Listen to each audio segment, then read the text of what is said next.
Are you tired of quick fixes that promise transformation, but leave you feeling more disconnected from your body than ever? Welcome to the Beyond Medicine Humanized Care for Women of Influence, where we go deeper than surface level solutions. I'm Dr. Maria, a functional integrative physician specializing in women's health, metabolic dysfunction, and hormone balance. Here, we will uncover the root causes of insulin resistance, PCOS, thyroid, and adrenal issues, and explore how trauma, stress, and anxiety impact our well-being. Because your body is not a microwave, it deserves personalized, compassionate care that honors its complexity. Let's embark on a journey to reclaim your health one conversation at a time. And today I have with me the brain coach, Dominika. And today we're going to be talking about brain health. So welcome to the show, Dominika. How about if you start by introducing yourself, telling us a little bit about who you are, what you do, and we'll take the conversation from there. Absolutely. Thank you for having me. It is such an honor and pleasure to speak to like-minded women, those who are in the world of transformation, and it's coming either way. And I'm a brain health coach and an elite neuron coding specialist, and I specialize working with your brain to rewire your brain, to hack your psychology with biology. And I look at your brain as this beautiful organ that decides on who you marry, how you feel, what you do in life. And since it was programmed unconsciously by life when you were a kid, now we have the tools and understanding in neuroscience how to reprogram that and how to give your brain a boost to optimize it so you don't experience that much anxiety, that much frustration. You don't get lost. And although life will throw things at you, you'll have no better tools to manage that better, reducing stress levels, cortisol levels, and everything else. And that is all mixed up with the holistic approach to you and your body. And for example, getting rid of ADHD or reducing the ADHD symptoms to the point where they become your superpower. That's all brain function. Or maybe you would like to get rid of depression and it's not clinically long depression, but you're getting those states. There are plenty of scientific ways that do not require medication that we can work with you and rewire your brain. And there are plenty of other things like PTSD and trauma that you've spoken about that literally changes physically how your brain looks on brain scans. And we can now change that and use EMDR and other techniques to help you rewire your brain so you don't freeze, you don't have those heart palpitations. And all of that is part of brain coaching and part of what Dr. Amen promotes, who is also one of the people that trained me, including Dr. Jessup McClendon III, who's a neuropsychologist. And combining those two things gives you an option in how you approach your life, and you can change it for good instead of just popping a pill.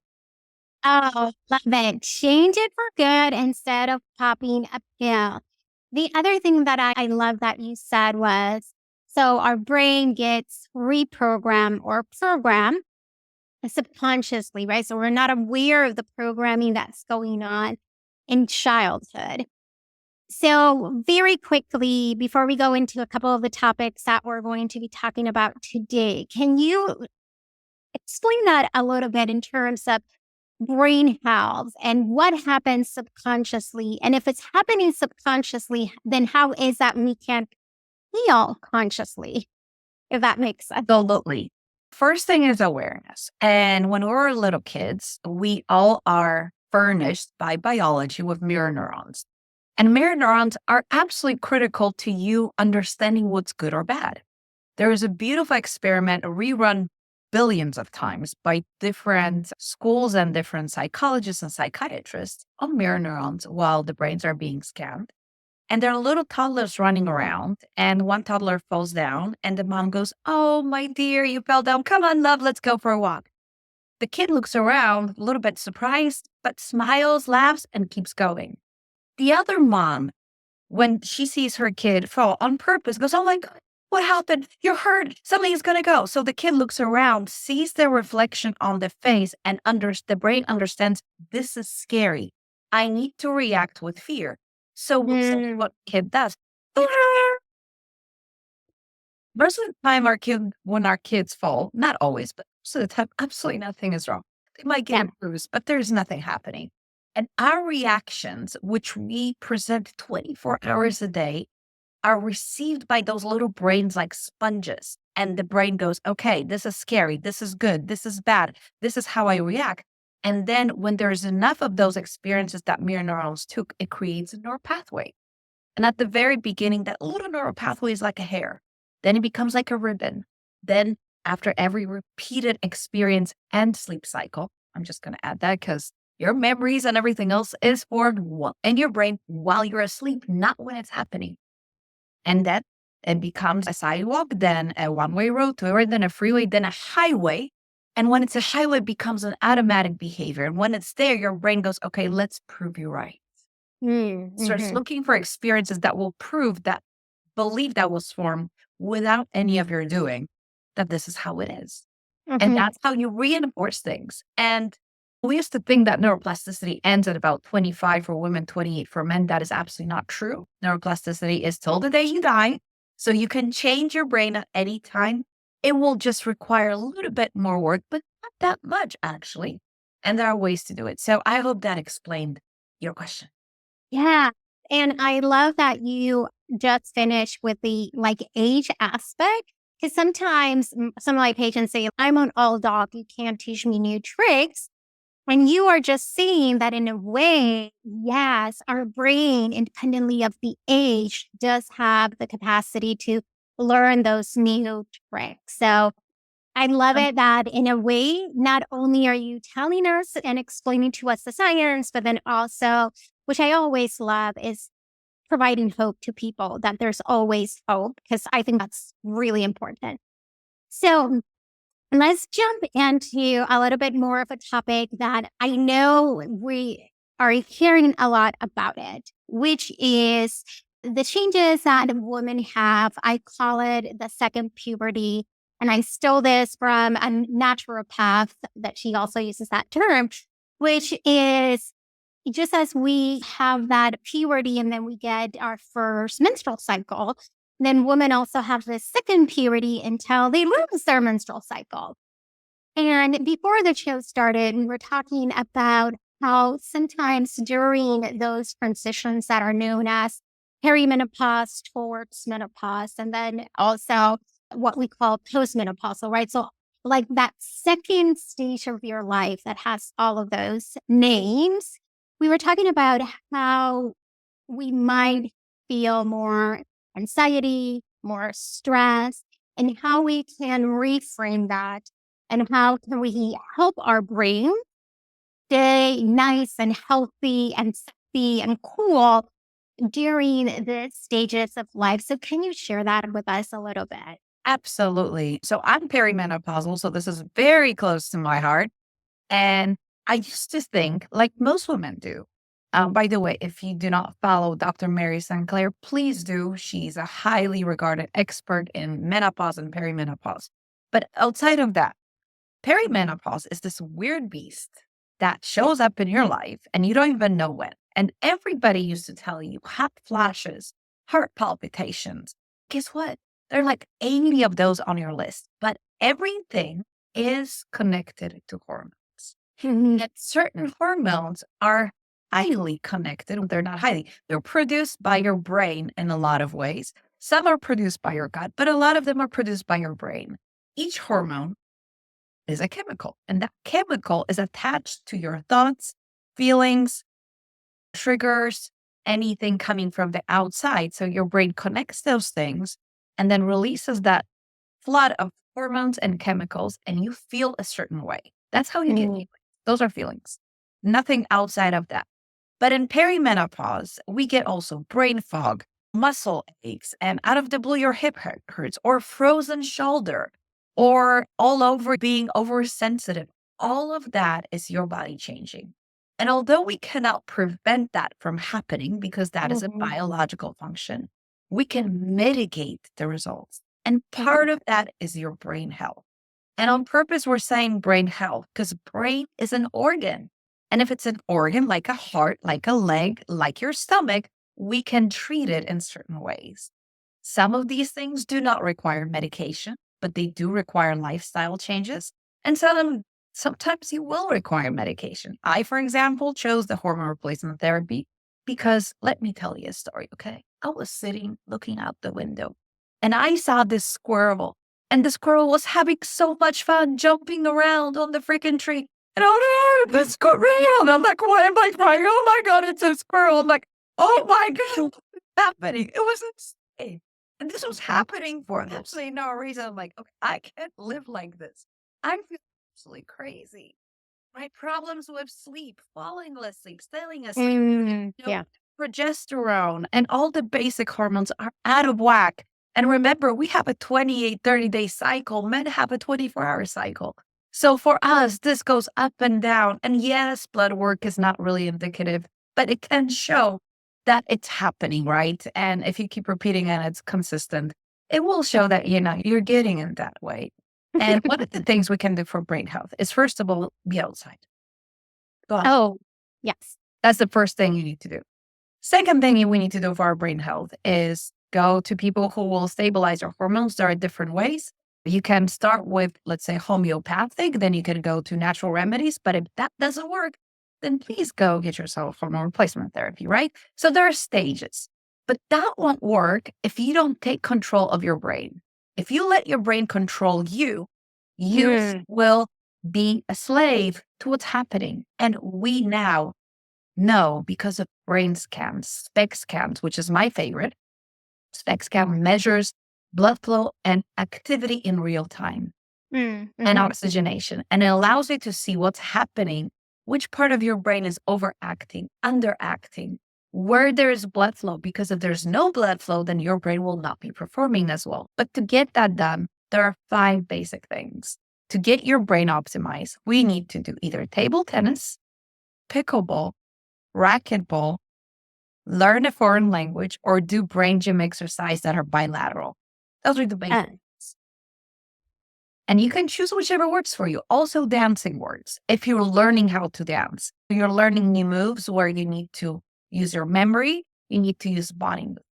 No way of working with the brain works without physical activity, because your brain is connected to your body.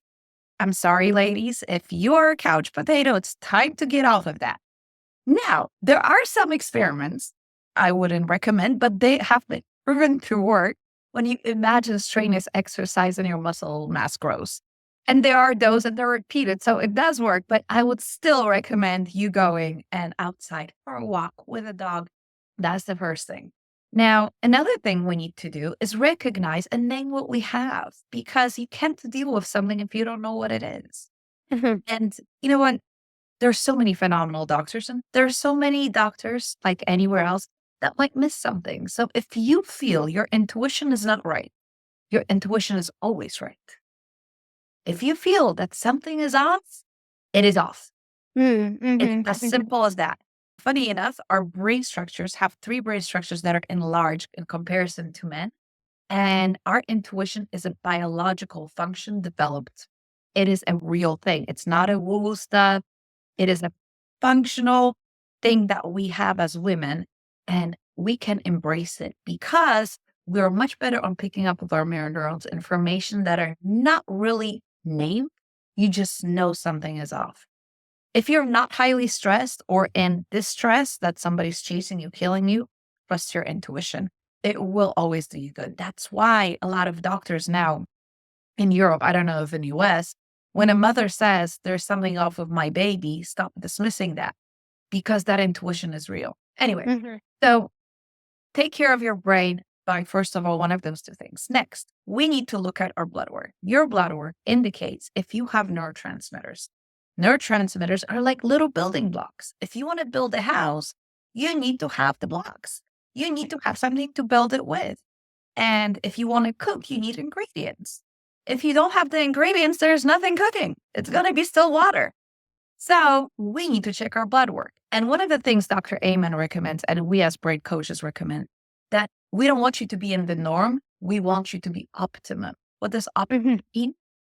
In whatever, Right. range you have, be 50th to 70th percentile of your blood work. And look specifically to ferritin, magnesium, potassium, D3, which is not a hormone. It's not a vitamin, it's a hormone. And then ferritin. Those are highly connected with how your brain functions. If you have low iron and low ferritin, not only you're anemic, but you also are prone to anxiety and depression and sleep problems. It's very easy fix. You don't need a doctor for that, right? It's most of the time. Also, again, everything is most of the time, right? Because there are cases where a doctor is absolutely needed. And please don't go into natural remedies. If your hand is falling off, no, it's not growing back, please run to a doctor. But we're talking to a brain. So if they take half of your brain is gone, this is definitely not a brain coaching thing. This is a definitely go to a doctor, surgeon, and get your life help. All jokes apart. Your brain decides who you marry, what decisions you're making. Your brain decides what weight you are. Your brain decides on how you treat your kids, how you treat yourself. What jobs do you take? How ambitious you are? Everything is in your brain. So let's say there is a part of your brain called anterior cingulate gyrus, a little part of your brain. That is your gear shifter. If it's stuck, you cannot look any other way. You get stuck on a thought and it keeps repeating and you cannot find the way out. Now with brain health coaching and with neuron coding, we have ways to get you unstuck while looking at your blood work, doing specific exercises. Procrastination. We say, oh, procrastination is bad. Your brain creates procrastinations for a reason. When you're procrastinating, you're able to access deeper memories and you get to be creative. And without procrastination, there's no creativity. Like it. Like it. So there are plenty of little things. But let's say you're over procrastinating and you're just not doing anything all day. It's going to be weird.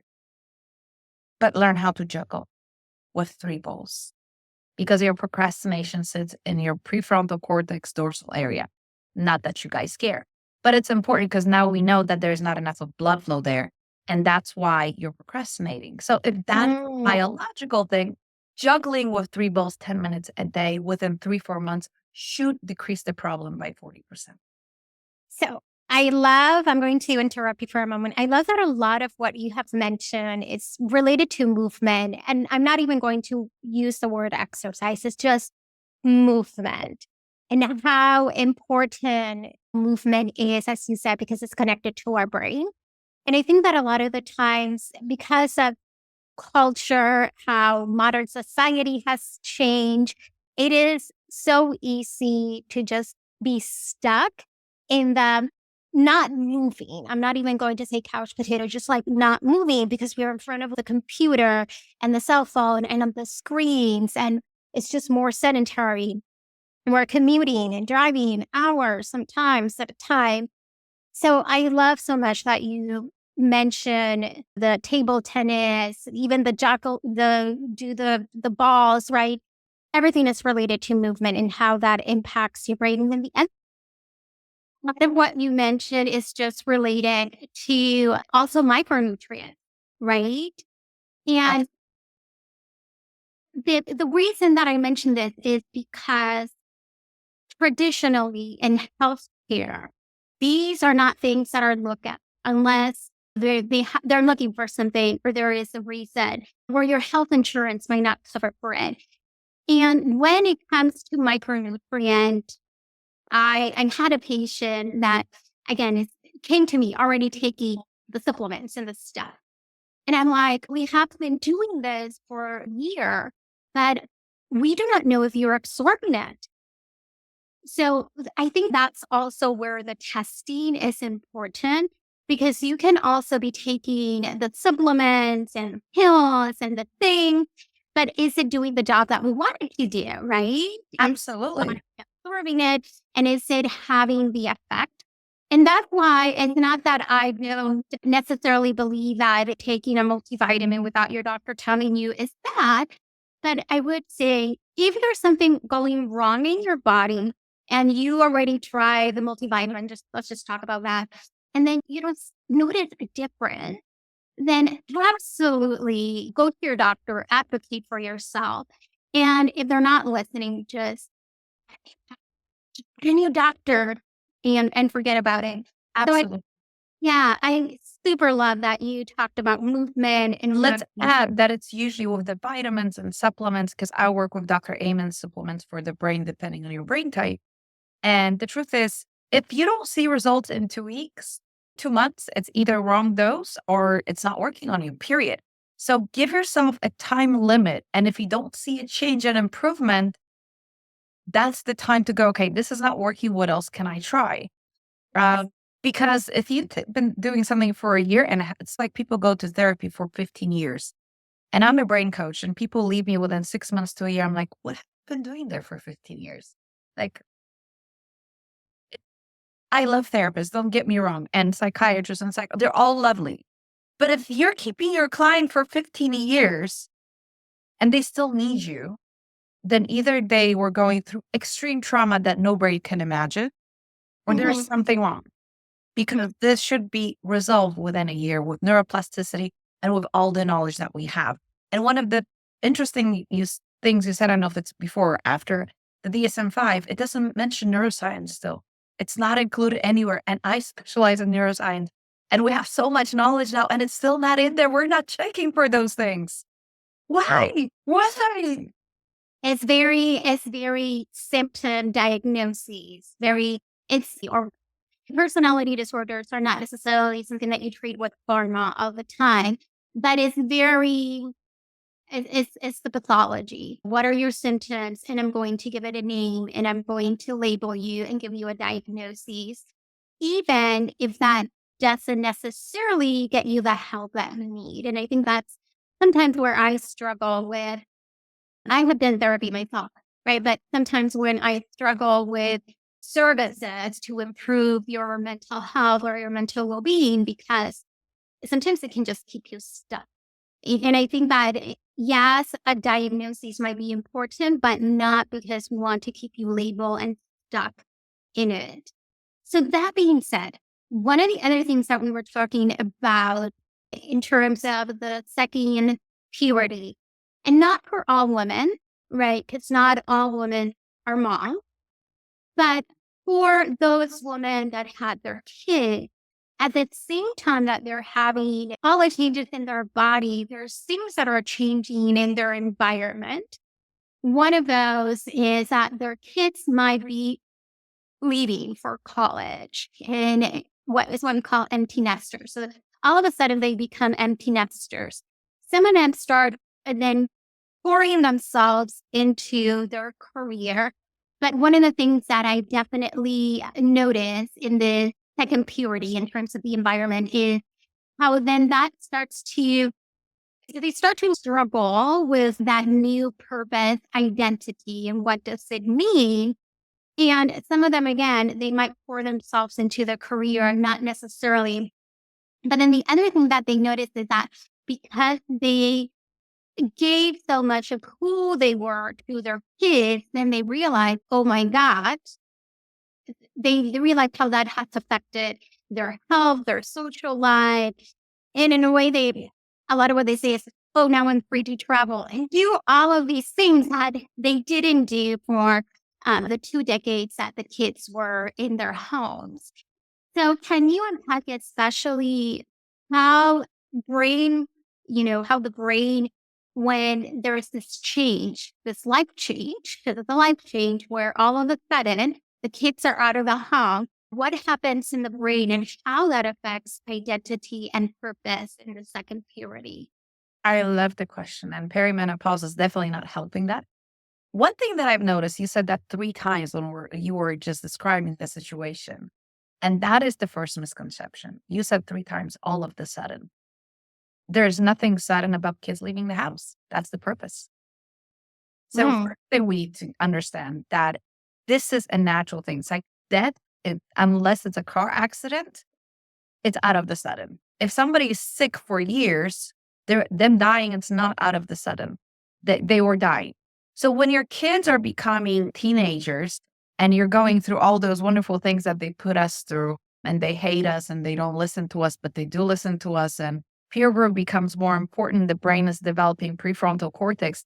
Parents are essentially prefrontal cortex for the kids because that develops last, and that's your CEO of your brain, sees the consequences, decides on the action plan, time management, emotional management. That's why we're here.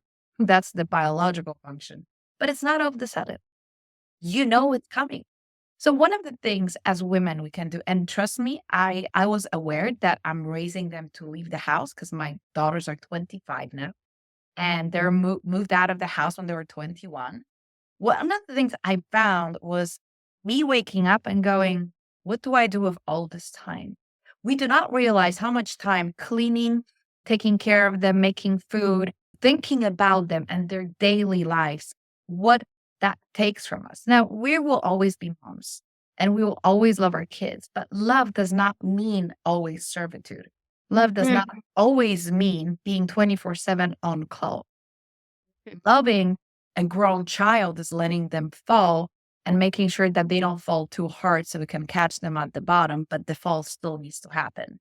And that's the challenge with adult parents. Our brain, besides going through perimenopause, it goes through grief. It is literally grieving process when we separate from something or someone that we were with for 20 years. Now, of course, every brain, there are 16 brain types. So every brain will go through it differently. But what happens is if you wrapped up who you are, which means identity, around I'm a mom, and you know exactly what being a mom means, and all of those symptoms of being a mom, taking care of them, calling, checking, washing, cooking, cleaning is gone, then your identity falls apart and your brain goes, oh my God, what am I? The same happens when you get divorced. If you were married for 30 years, I was a wife. You knew what that wife, what are the activities that come with that are your rituals. And now all of those rituals are gone. You're like, who am I? So rediscovery. And I always invite my clients to go back to pre-married, pre-kids phase and go, okay, what did I enjoy then? Did I like singing? Did I like dancing? Did I like playing? Did I like traveling? Whatever that was, did I like reading? And start implementing those things that you put aside. That's first thing. Second of all, relearning, because our brain absolutely requires celebration. And it's not necessary for dopamine levels because dopamine can be addictive. It is addictive, not even can be. But for creating moment of joy and satisfaction that will be connected to serotonin levels, which is the calm joy, the kind of I'm good, I'm great, right? So celebration. And we as adults started to celebrate. Great job. Yay. I got a raise. Yay. So if you look at your life and you look at how many times you celebrate having your kids, you celebrate getting married, sometimes getting divorced, getting a promotion, getting a house, getting a car. So if you count out everything, and we live on average 70, 80 years, we celebrate about 20 times. There's no way we would progress as human beings without celebration. That's why our parents are wired, and we as parents are wired when our kids take a first step, go, yeah, great job. And we do that, reinforce that it was great. Brain goes with the mirror neuron, oh, that feels good. That's exciting, right? But we stop doing that. We stop doing that for ourselves. And I would invite you all ladies to start celebrating little things. And I don't want them to be big. I want them to be tiny. Like I got up and did my hair, or I got up and did my nails, or I went for a walk, or I kept the word I gave myself. One of the worst things you can do for your brain is to be out of integrity. And integrity is a funny thing because we seem to be very trustworthy when it comes to other people. We keep our promises to other people. But that actually comes from people pleasing and a brain wiring system. It doesn't come from integrity. If you promise yourself, I'm going to start exercising today, that's when you create integrity. Because the person you trust the most biologically is you, because you hear your voice all the time. That is the most familiar voice. Funny enough, if you want to convince yourself to do something, go to the research why this would be good, and then convince your friend. Give them the arguments why this would be great. What they have found in multiple studies is that because you hear your voice, that's the most familiar and the arguments you found sound logical and you're talking with passion to somebody to convince them, you actually reduce the resistance and you become convinced towards something that you are not convinced of. So, to manage your brain, there are different ways, but anxiety, depression, all of those things are actually self inflicted. Again, depending on a brain type. It is our automatic negative thoughts, so called AMS, right? That keep chatting away.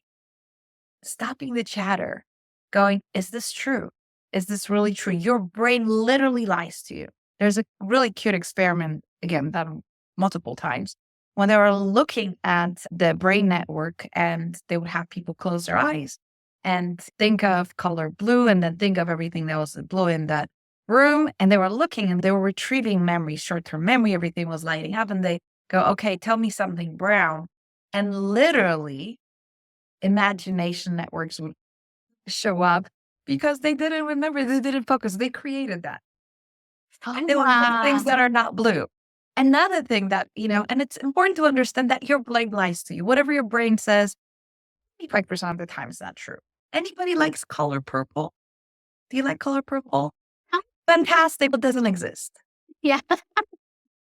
And the whole freaking world is talking about different colors, purple on this side and this shape. It doesn't exist. The wavelength for that color does not exist. The only people who see actually realistic colors are people who we call colorblind because it's purple. Yeah. And our brain, because doesn't know how to interpret something between red and green, created color purple and we just called it purple. So the whole world is hallucinating and is delusional and talking about color purple that does not exist. So if this is the case, what else is your brain lying to you? Have you ever tried an exercise for yourself? Close your eyes and start describing out loud your favorite food, how it smells, how it tastes, how it looks, how you're biting into it, how it's flowing down your mouth when you're swallowing. You will start to salivate, but there's no freaking food. Your brain lies to you. It doesn't recognize the difference between reality and fiction. So you might as well feed things that are serving you. Now, of course, there is also a limit to that, but I want you to realize that what your brain creates, it deletes, distorts, and generalizes. That's its job to protect you because it's using 20% of your energy of everything. That's a lot of energy for that freaking small thing that is actually your CEO. If you've ever fallen off or had a car accident, or maybe you fell off the ladder, or you fell and hit your head, you have brain trauma, period. Because inside your skull, there are ridges and your brain is like butter. So if you hit that over and over, playing soccer girls with your head, or gentlemen, football players, all of those things hurt your brain. And it might not come out now. It might not, but it will come out when you get older, when your brain starts to slow down because of our age. And guess what?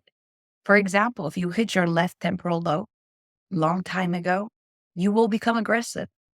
That's aggression and lack of self-control. And that can be mitigated. If you ever had a car accident, go to a beautiful integrative medicine specialist like you and ask for a prescription for hyperbaric oxygenating chamber for 40 sessions. It will offset because your brain could regenerate. It will offset the regeneration process, right? So there are plenty of things. And when we're in this stage of life, we need to start taking care of our brain.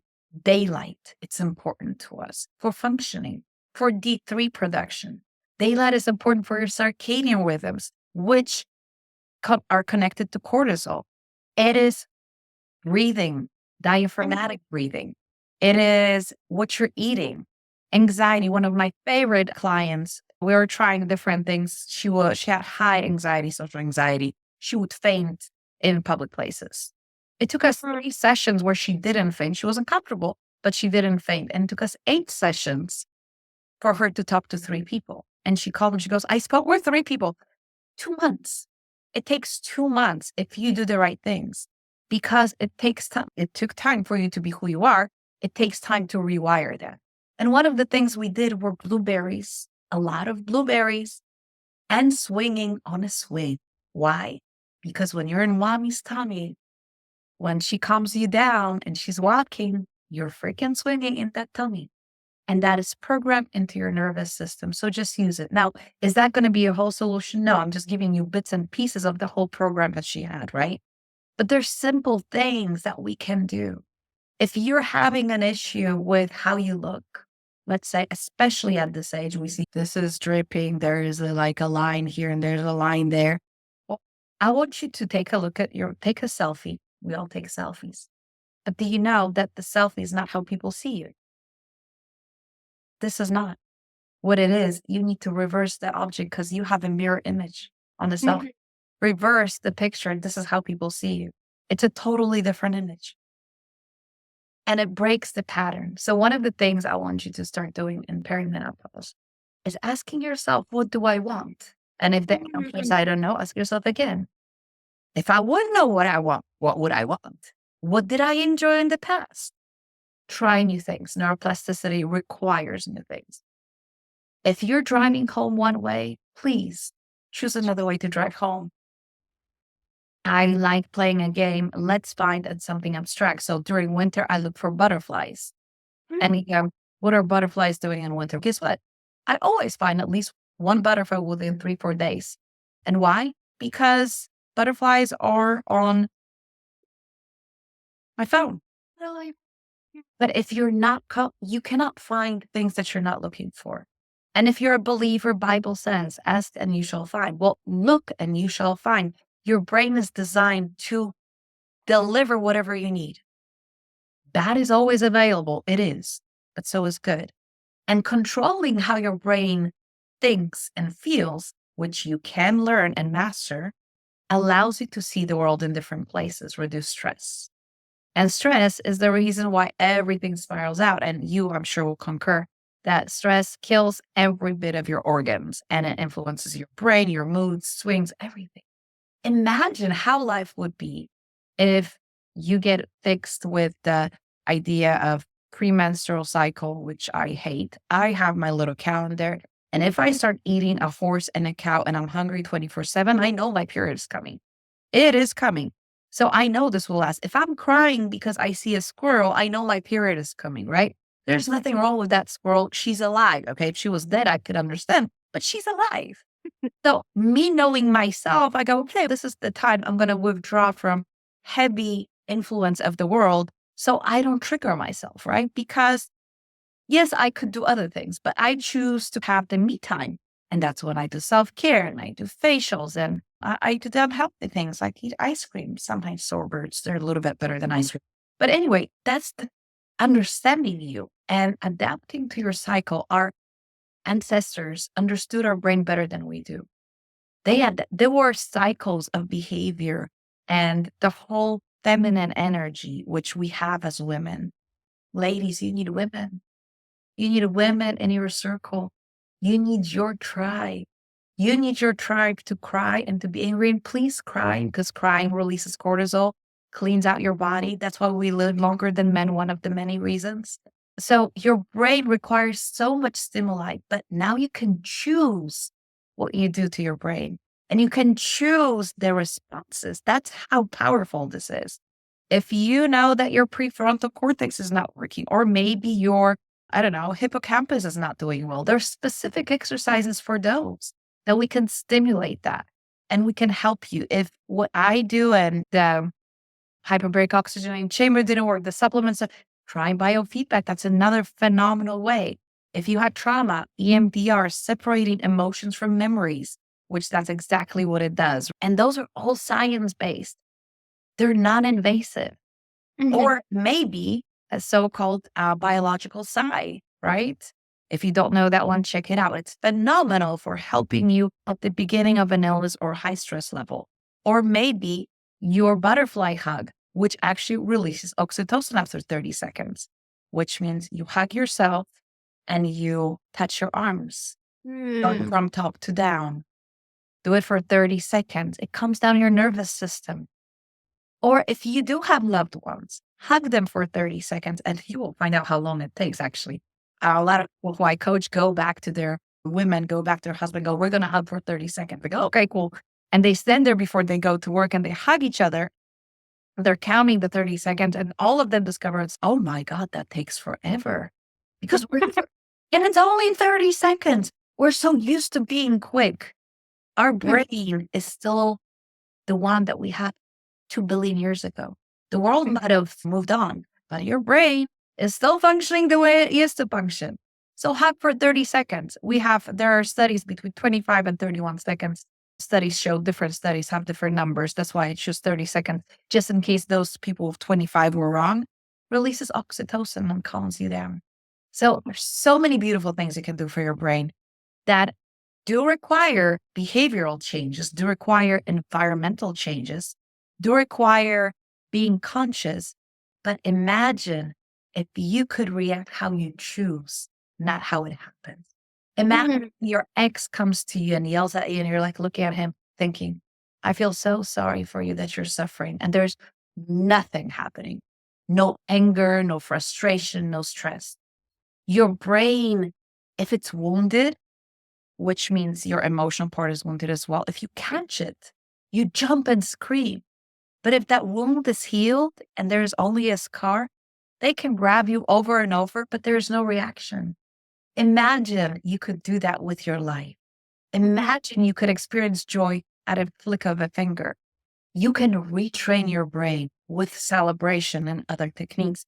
And a lot of them I gave to you already, like biological side, butterfly hug, going outside, using the light, daylight, sunlight, and understanding your triggers, understanding your emotion.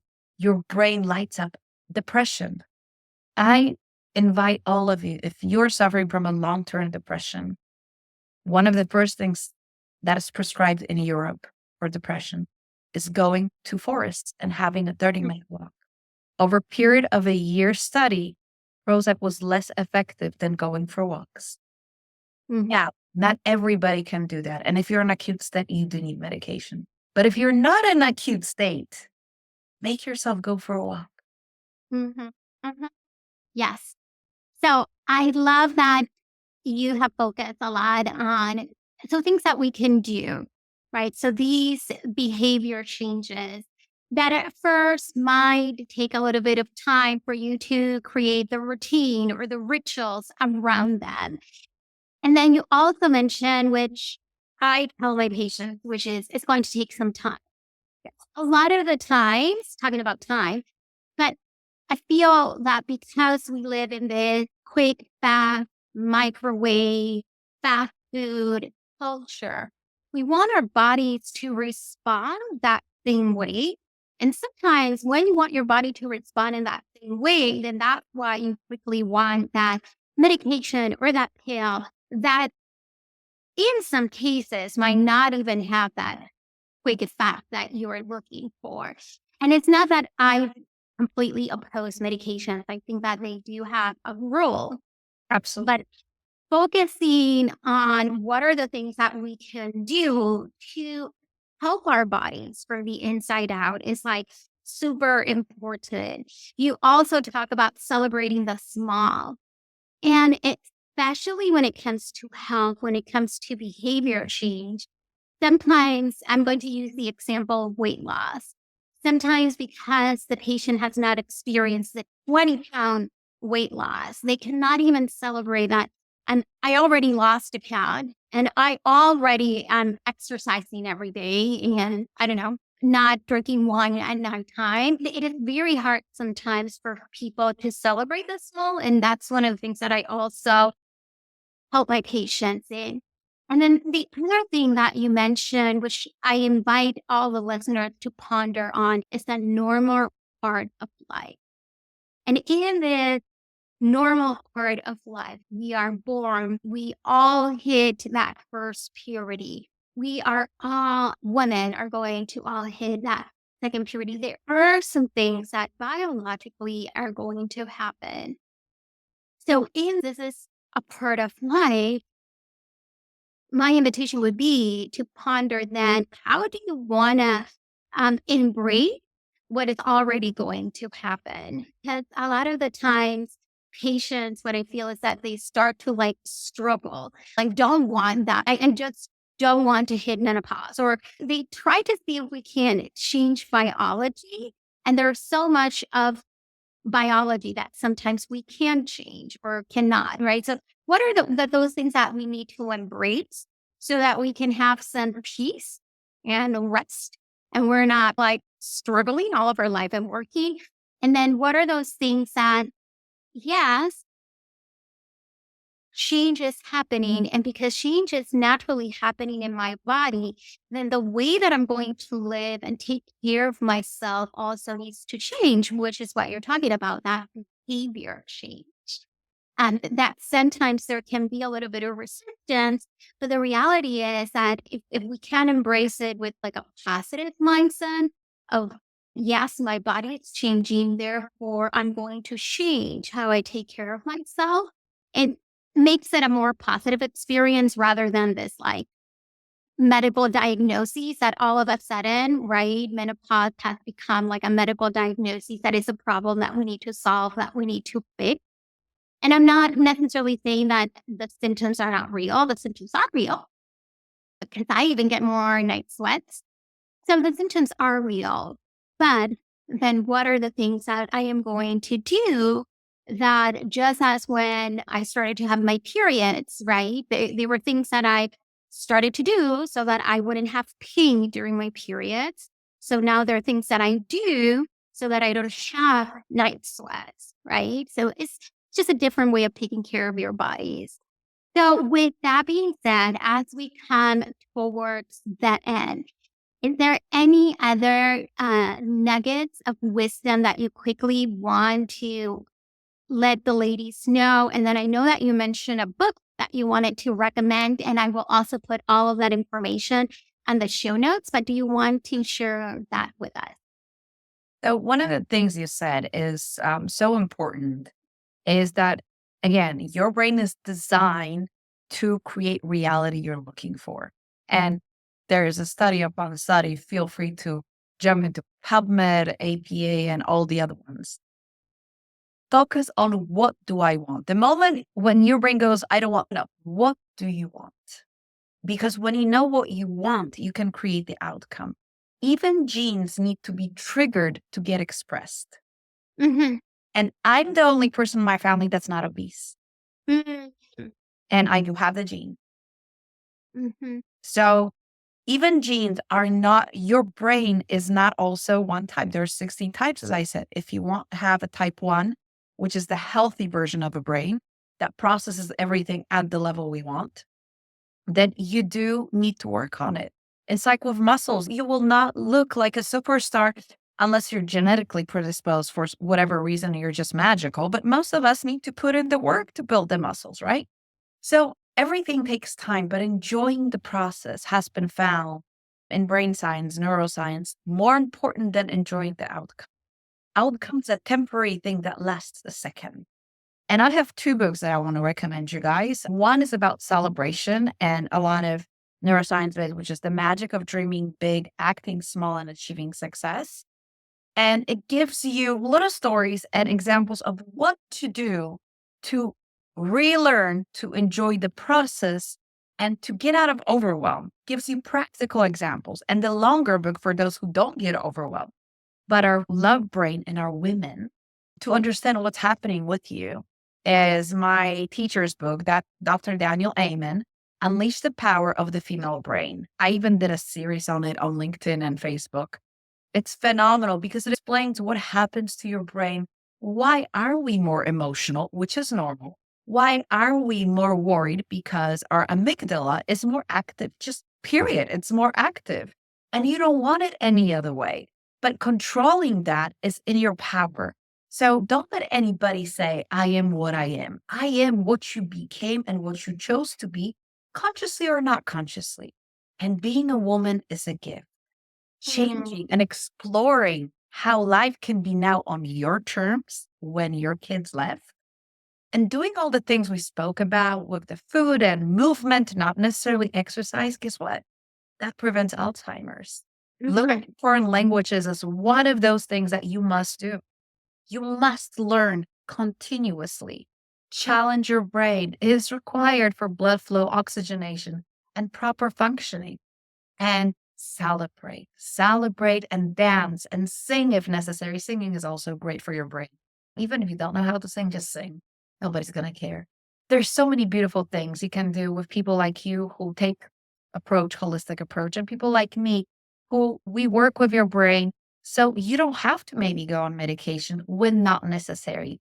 ADHD. Did you know there are 6 types of ADHD? Every one of them is in a different part of your brain. There are 7 types of depression, but those depressions present exactly the same way outside through symptoms. But when they scan 40,000 brains, it's a study published by UCLA and Dr. Amen about 4 months ago, 40,000 brain scan. It turned out they're in 7 different places, but the presentation outside, the symptoms are the same, but they're different ones. And some are underactive, some are overactive. They weren't expecting overactivity in the brain to create depressive symptoms. So take care of yourself. Listen in. You know what's wrong. And if you don't, you have a feeling. Trust that feeling. Explore that feeling. There is no other way. Yes, you can get a brain scan. Please go get a brain scan, SPECT scan, or any other diagnosis that you can, the test that will help you. But if you cannot afford that, start doing the things that isn't good for your brain or bad for your brain. And name things allows you to manage them, allows you to know what they are. Ask yourself, what do I want? How do I want not how I don't want my life to look like. How do I want my life to look like? Do I want to be slim? Do I want to be not slim? Do I want to have blonde hair? Do I want to have, do I want to wake up in the morning happy, or do I want to be strange? Drinking at night? Not a good idea. I can show you some brain scans. Your brain looks horrible on alcohol. Same with marijuana. Not working. Not the best idea. So ladies, you are a gift. Being a woman is a superpower. It's not something that you should be ashamed of or could be ashamed of. You have gifts that male brain do not have biologically. It's not better or worse, but we have gifts. If you use those gifts, you become literally the queen of your life. You are able to create your own reality.